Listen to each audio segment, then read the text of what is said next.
are children, we are taught that when we are older, we will fall in love. We will marry this person, and we will end up happily ever after with them.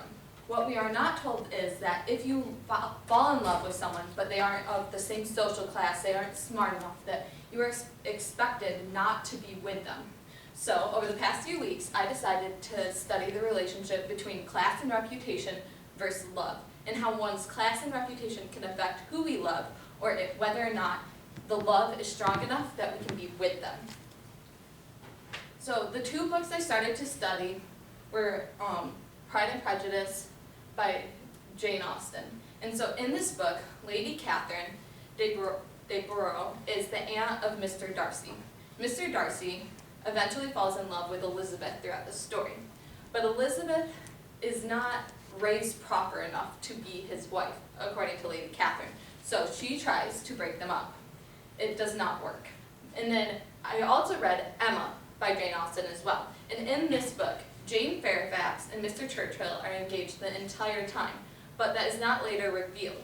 But once it's revealed, it is shown that the reason that this was hidden is because Mr. Churchill believed that his aunt would not give him the money that he deserved when she died because Jane was from a lower social class. And so what both of these books have in common is that their families were the ones who did not accept the love that they felt, that they were like, they're not of the right social class, they don't have the right reputation, therefore you cannot be with them. So some of my outside sources include Pretty Woman.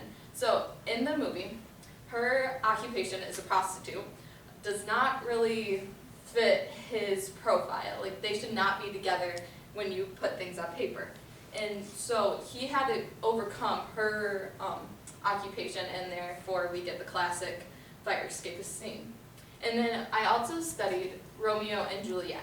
And this is more about the reputations of the families hating each other. That the Montagues and the Capulets had such a hate for each other that they could never love each other. And that's why when Romeo and Juliet fell in love, it was so frowned upon. And then I also looked at Endless Love. In Endless Love, Jade comes from a very wealthy family, and David does not have the best past, and neither does his family.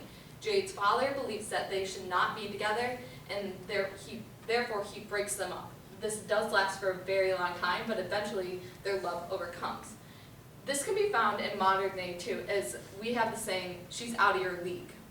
And this is where we look at, it's not as much your social class or your reputation based on money now, it can be based off of looks, education, or another factor where if they don't fit that, you're too good for them, and that you should not be for them.